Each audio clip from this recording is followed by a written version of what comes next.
Hello dear students, आज हम लोग देखने वाले हैं बीपीएससी 65 में 2 डायमेंशनल ज्योमेट्री का जो क्वेश्चन आपको पूछा गया था उसको हम लोग एक एक करके सॉल्व करेंगे। Let's see the first question. First question में कह रहा है कि so that the area of the triangle formed by the lines y is equal to m1x plus c1, y is equal to m2x plus c2 and x is equal to 0 is c1 minus c2 का whole square upon m2 minus m1। तो बच्चे ये सवाल जो है सो आपका 2 dimensional geometry का है, जो कोऑर्डिनेट ज्योमेट्री आप क्लास 11th में अपने इंजीनियरिंग प्रिपरेशन के दौरान पढ़े होंगे। नहीं तो सीबीएसई बोर्ड, आईसीएसई बोर्ड, चाहे बिहार बोर्ड, हर जगह आपके कोर्स में, बोर्ड का जो कोर्स होता है क्लास 11th का, उसमें ये टॉपिक स्ट्रेट लाइन आपको पढ़ने के लिए होता है। सो ये क्वेश्चन आपको सॉल्व करने के लिए मेनली क्या होना चाहिए कि आप किसी लाइन का ग्राफ खींच पा रहे हैं कि नहीं। अगर आप लाइन का ग्राफ खींच पा रहे हैं तो उसका एरिया, अगर ट्रायंगल बन रहा है तो उस ट्रायंगल के एरिया को कैसे आप फाइंड करते हैं, कौन सा मेथड आप लगाते हैं, तो इसी चीज को हम लोग यहाँ पे देखने वाले हैं। तो let's see the first equation y is equal to m1x plus c1। यहां पे दिया हुआ है y is equal to m1x plus c1।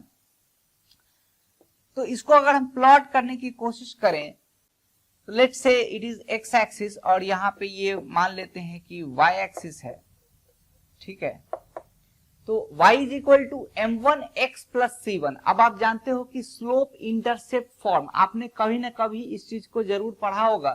y is equal to mx plus c ये होता है तो लाइन का स्लोप इंटरसेप्ट फॉर्म होता है। This is slope intercept form,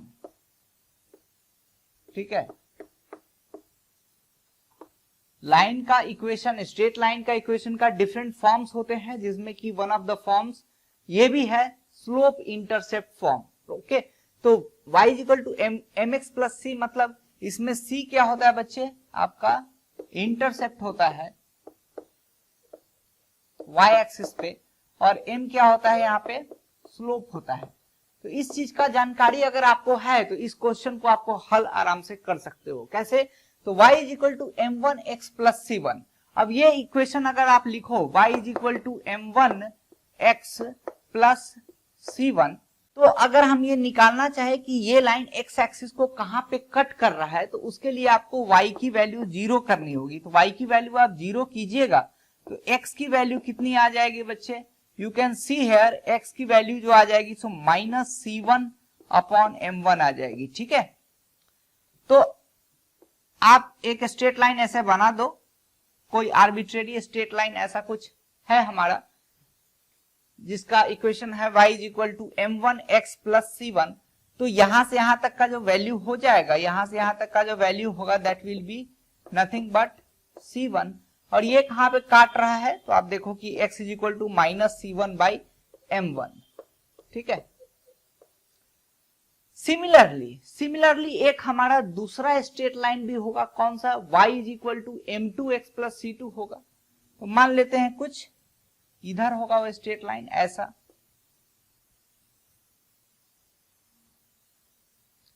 तो अब इसकी वैल्यू कितनी हो जाएगी, इसकी वैल्यू आप देखोगे तो ये यहां से यहां तक का जो डिस्टेंस होगा तो दैट विल बी c2, और ये जो पॉइंट ऑफ इंटरसेक्शन आ रहा होगा x एक्सिस से तो that will B c2 upon m2।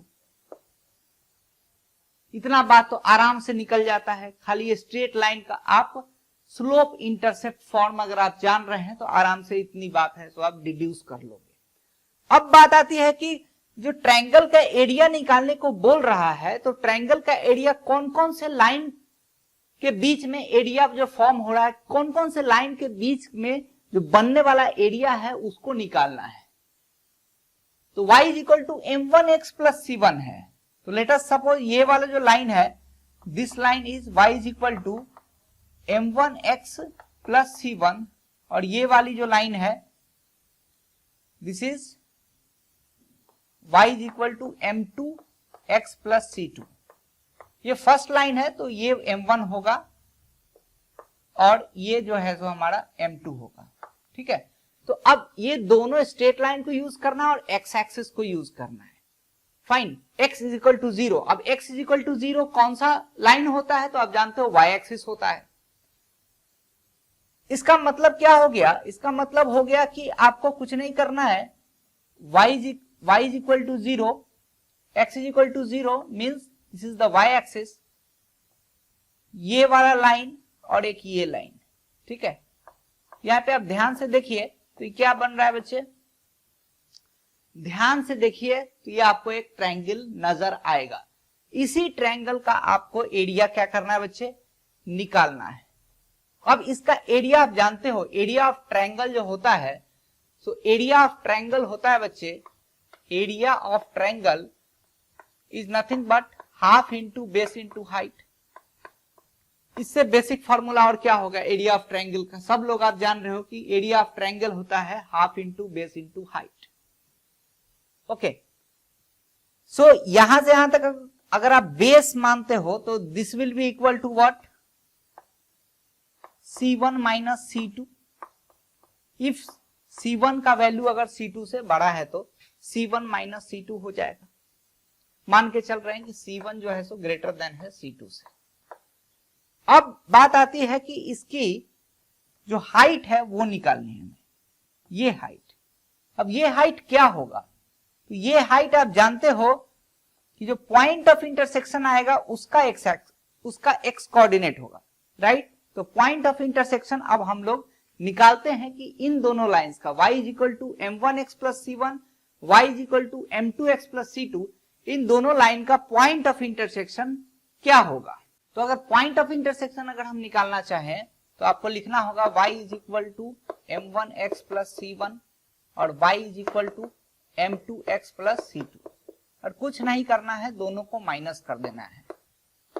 Minus कर दीजिएगा तो आपको क्या आ जाएगा?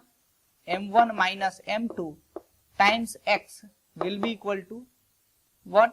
c2 minus c1। तो x की वैल्यू कितनी आ जाएगी?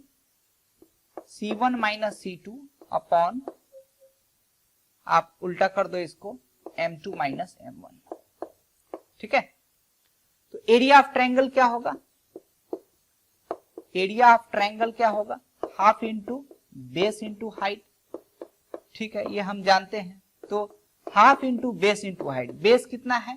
तो बेस यहां पे आप देखिए, बेस है C1 minus C2, C1 minus C2, और हाइट कितना दिया हुआ है? हाइट ये चीज है जो पॉइंट ऑफ इंटरसेक्शन आया है उसका एक्स कोऑर्डिनेट। इसका मतलब क्या हो गया? एक्स कोऑर्डिनेट आप यहां से निकाल सकते हैं, this is the x coordinate of the point of intersection, so that is equal to C1 minus C2 upon M2 minus M1। तो इनको सॉल्व कीजिएगा तो ये आएगा half into C1 minus C2 का whole square upon M2 minus M1। यही चीज proof करना था। एक चीज यहां पे छूटा हुआ था, क्वेश्चन में हाफ नहीं दिया हुआ है, तो इसको आप लोग रेक्टिफाई कर लेंगे, 1/2 होगा ये, क्योंकि क्वेश्चन में जो है सो आपको 1/2 छोड़ दिया है। बीपीएससी की ये गलती थी, ये क्वेश्चन पेपर में उन्होंने मिसप्रिंट किया है, तो 1/2 भी होगा, इस चीज को ध्यान रखना चाहिए। अब ये क्वेश्चन बहुत ही आसान सा सवाल था, एनसीईआरटी का किताब का ये क्वेश्चन है क्लास 11th का। तो अगर आप एनसीईआरटी की भी किताब अगर अच्छे ढंग से अगर आप करते हो तो 2-3 क्वेश्चन है सो वहां से भी बीपीएससी में क्रैक कर सकते हो, ठीक है। Let's see the next question. इस क्वेश्चन में आप देख सकते हैं कि दो परपेंडिकुलर लाइन है, दिया हुआ है इक्वेशन नंबर 1 और इक्वेशन नंबर 2 से 7x माइनस 6y प्लस 84 0 और 6x plus 7y minus 42 is equal to 0। दो परपेंडिकुलर लाइन से आप चेक कर सकते हो कि m1 m2 दोनों का -1 आ रहा है। ओके, अब ये चीज दिया हुआ है, क्या फाइंड करना है? तो find the equation of the parabola of the latus rectum 4, जिसका लेटेस्ट रेक्टम 4 दिया हुआ है, which has 1 for the axis and 2 for the tangent at vertex and which lies to the origin side of 2। काफी सारे जो topics आपने 11th class में पढ़ा था, पैराबोला पढ़ा होगा, ठीक है, तो उसी से ये क्वेश्चन आया हुआ है। सिंपल सा टॉपिक है, अगर आप पढ़े होंगे पैराबोला तो पैराबोला के अंदर में आप जानते हो कि अगर वाई स्क्वायर बराबर 4ax अगर हमारा कोई पैराबोला है, वाई स्क्वायर हो गया मतलब x पॉजिटिव होगा, राइट। तो आप देखो कि x पॉजिटिव है, इसका मतलब इसका जो एक्सिस होता है, axis is nothing but x axis. x axis कैसे बनता है? जिसका स्क्वायर होता है उसको हम लोग जीरो कर देते हैं, मतलब y स्क्वायर है तो y बराबर जीरो इक्वेट करोगे तो एक्सिस हो रहा था। टेंजेंट एट द वर्टेक्स, इसको क्या बोलते हैं हम लोग? वर्टेक्स बोलते हैं, ठीक है। और 4a जो होता है हमारा लेटस रेक्टम होता है, ठीक है।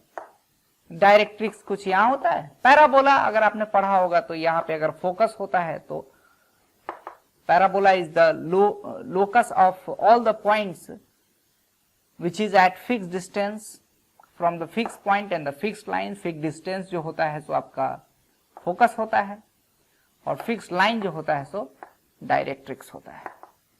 तो इस चीज के बारे में आप लोग जानते होंगे, राइट। वो जो चीज है, जो कॉन्सेप्ट आपने एक पैराबोला, सिंपल पैराबोला में पढ़ा है, उसी को यहां पे लगा देना था।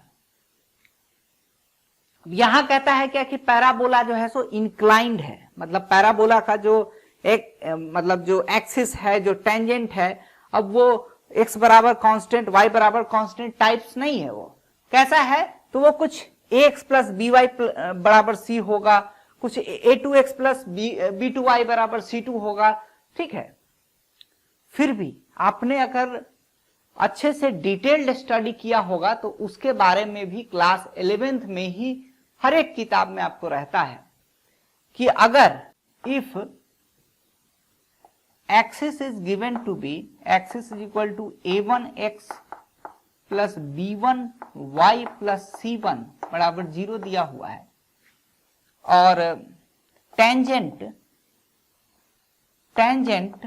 एट वर्टेक्स ये कुछ दिया हुआ है a2x plus b2y plus c2 कुछ दिया हुआ है ऐसा, right.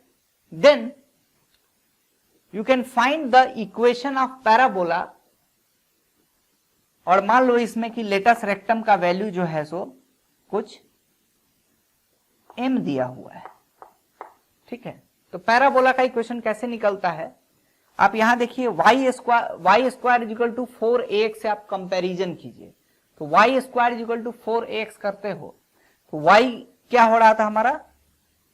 y is equal to 0 करने से हमारा आ रहा था x एक्सिस आ रहा था, मतलब पैराबोला का जो एक्सिस था वो आ रहा था।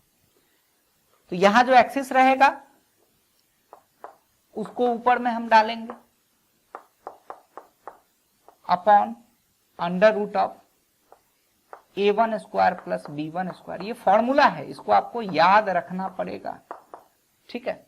इज इक्वल टू जो लेटस रेक्टम है 4a का वैल्यू इस केस में क्या होगा? जो लेटस रेक्टम दिया हुआ है, जो स्टैंडर्ड जो पैराबोला होता है उसका लेटस रेक्टम क्या होता है बच्चे? 4a होता है। तो जो गिवन पैराबोला है उसका लेटस रेक्टम आपका 4 दिया हुआ है, तो यहाँ पे 4 टाइम्स हो जाएगा, ठीक है। हमने यहाँ पे m माना है तो it will be m times. Into में क्या करेंगे? तो y square is equal to latus rectum into हमारा हो रहा था टेंजेंट का इक्वेशन। टेंजेंट का इक्वेशन कहां पे? तो वर्टेक्स पे। क्वेश्चन में दिया हुआ है, सेकेंड जो है आपका लाइन टेंजेंट एट वर्टेक्स दिया हुआ है। तो यहां पे वैसे ही फॉर्मूला हमारा बनेगा क्या? a2x plus b2y plus c2 upon under root of a2 square plus b2 square, ठीक है। इस फॉर्मूला में अगर आप b1 का वैल्यू 0 कर दो, चाहे किसी a1 का वैल्यू 0 कर दो, तो वो क्या होगा? कट के फिर वो खत्म हो जाएगा, सीधा y स्क्वायर आ जाएगा, y बटा 1 आ जाएगा। उसी ढंग से आप यहां भी देख सकते हो कि अगर मान लो कि b2 की वैल्यू 0 होगी, चाहे a2 की वैल्यू 0 होगी, तो वहां पे नीचे से वो कट जाएगा, सीधा आएगा आपको y1 y2 y3 y4 इस टाइप का आएगा, है ना। तो स्टैंडर्ड पैराबोला और हमारा ये जो पैराबोला है, जो इंक्लाइन पैराबोला में यही डिफरेंस है, बस उसका शेप जो होता है सो बच्चे क्या हो जाता है, चेंज हो जाता है। स्टैंडर्ड पैराबोला आपने देखा ऐसे होगा चाहे ऐसे होगा, लेकिन ये पैराबोला कुछ ऐसा जाता है, ऐसा हो सकता है, ठीक है।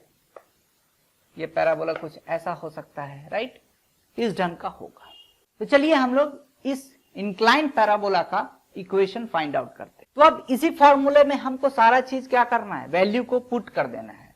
तो ये किसका इक्वेशन था, ये आ रहा था हमारा एक्सिस से आ रहा था, ठीक है, y square equal to 4x, y बराबर 0 से हमारा एक्सिस आ रहा था। तो यहाँ पे देखो इक्वेशन 1 जो बता रहा है किसका है, एक्सिस का इक्वेशन है। तो जो इक्वेशन बनेगा हमारा पैराबोला का, तो that will be 7x minus 6y plus 84 upon under root of में जाएगा किसका, 7 का स्क्वायर मतलब 49 और प्लस 6 का स्क्वायर मतलब 36। ओके, अब इसका स्क्वायर कर दीजिएगा, इज इक्वल टू m का मतलब क्या हो गया बच्चे, m का वैल्यू है पूरा लेटेस्ट रेक्टम का वैल्यू है, तो 4 टाइम्स ये क्या हो जाएगा, अब ये इक्वेशन वहां पे डालिए, इक्वल टू हो जाएगा 6x plus 7y minus 42 upon under root में करेंगे आप 49 प्लस 36, ठीक है। अब एक चीज इंपॉर्टेंट है कि यहाँ पे क्वेश्चन में कह रहा है कि ओरिजिन के सेम साइड में होना चाहिए, कहां पे, लाइन 2 जिधर आ रहा है उसके ओरिजिन के सेम साइड में हमारा पैराबोला होना चाहिए। तो उसके लिए हम क्या करेंगे, ये जो 4 लेंगे तो इसके साथ आपको प्लस और माइनस दोनों साइन आपको लेना पड़ेगा। क्यों, क्योंकि पैराबोला अब किधर से खुल रहा है, ओरिजिन के साइड से खुल रहा है या ओरिजिन के अपोजिट साइड से खुल रहा है। हो सकता है कि पैराबोला ऐसा खुल रहा होगा तो इसमें ओरिजिन नहीं आएगा, हो सकता है कि पैराबोला ऐसे खुल रहा होगा तो ये ओरिजिन आ जाएगा, राइट। तो देखना पड़ेगा। तो ये क्या कहता है कि origin side of 2, origin side of 2 करने का मतलब क्या है, 6x plus 7y minus 42 is equal to 0। तो इस लाइन का आप इक्वेशन देखिएगा तो इंटरसेप्ट देखोगे तो 7 और 6 आएगा, तो कुछ ऐसा बनेगा, ठीक है। तो इसका ओरिजिन साइड में होना चाहिए पैराबोला, ठीक है। ओरिजिन साइड इसका किधर हो गया, इस तरफ हो गया, है कि नहीं। अब इस तरफ हो गया, इसका मतलब क्या है, ये जो पैराबोला हमारा बनना चाहिए, इस पैराबोला में अगर हम ओरिजिन डालेंगे 0,0 डालेंगे तो ओरिजिन उसमें कंटेंट होना चाहिए। मतलब पैराबोला का इक्वेशन आप राइट हैंड साइड में लेके जाएंगे और उसके बाद 0,0 इसमें पुट करेंगे, तो जिस वाले भी पैराबोला के अंदर में वैल्यू उसका निगेटिव आएगा सो वो हमारा आंसर हो जाएगा। ओके, तो अगर हम इसको लिखना चाहें तो एक बार इसको फिर से लिखते हैं, 7x माइनस 6y प्लस 84 का whole square upon under root of ये हो गया 49 प्लस 36 इसका भी होल स्क्वायर, ठीक है, माइनस प्लस हो जाएगा इधर, ठीक है, इधर जाएगा लेफ्ट हैंड साइड में तो माइनस प्लस आपको करना होगा। ओके, और 4 टाइम्स होगा ये, that will be 6x plus 7y minus of 42 upon under root of 49 plus 36 बराबर 0। अब यहाँ पे आप 0 पुट करके देखिए, 0 पुट करके देखिएगा तो यहां आएगा पहले केस में 84 का square upon under root of 9 और 6 15 हो गया और 4 और 3 7 8 हो जाएगा। ओके, और minus of minus 4 times 42 upon under root of 85। अब ये 85 का स्क्वायर है, ठीक है। अब यहाँ पे देखिए तो हो रहा है कितना, 84 का स्क्वायर बन रहा है अपॉन 85 बन रहा है, ठीक है, माइनस यहाँ पे आप देखोगे 4 2 जा 8 और 4 4 जा 16 अपॉन ये अंडर रूट ऑफ 85। तो 85 का रूट आप करोगे तो लगभग ये 9 के आसपास ये आएगा। तो इसका वैल्यू जो होगा सो लेस देन होगा इसके वैल्यू से, साफ नजर आ रहा है आपको, 84/85 अप्रोक्सीमेटली 1 के बराबर आएगा। और ये वैल्यू जो आएगी तो फिर ये वैल्यू 84 के आसपास चल जाएगी और ये वैल्यू 20 के आसपास जा रहा है। इसका वैल्यू, इसका मतलब क्या है, ये चीज पॉजिटिव आ रहा है। पॉजिटिव आने का मतलब क्या हो रहा है कि हमारा ओरिजिन जो होगा सो इसी के भीतर, इसके भीतर नहीं हो पाएगा। क्यों? क्योंकि आप जानते हो पैराबोला के कोई पॉइंट आप पैराबोला के भीतर डालते हैं, अगर वो बाहर लाई करता है तो वो पॉजिटिव आना चाहिए, वाई स्क्वायर माइनस 4ax बराबर 0। अगर वो पॉइंट अंदर लाई कर रहा है तो निगेटिव आना चाहिए। अगर वो पॉइंट हमारा पैराबोला पे ही लाई कर रहा है तो 0 होना चाहिए। तो इस केस में पॉजिटिव आ रहा है। पॉजिटिव कब आ रहा है? जब आप +4 लेकर जा रहे हो तब आ रहा है ये पॉजिटिव, ठीक है। तो हमें आंसर जो होगा सो यहाँ पे -4 डालना पड़ेगा। ओके, सो इस क्वेश्चन को हमने देखा कि पैराबोला के क्वेश्चन को कैसे हमें सॉल्व करना है, और ये क्वेश्चन बिल्कुल बेसिक सा क्वेश्चन था, क्लास 11th का क्वेश्चन था। ओके, अगर आपने ये सब चीज नहीं पढ़ा है तो आप प्लीज हमारे कोर्सेज ज्वाइन करें, ये सब चीज डिटेल में आपको पढ़ाया जाएगा। साथ ही साथ जो ग्रेजुएशन का जो आपका कोर्स सिलेबस है उसको भी बहुत अच्छे ढंग से कराया जाएगा। Thank you so much for watching this very video. We will meet in the next video. तब तक के लिए अपना ख्याल रखिए। धन्यवाद। जय हिंद।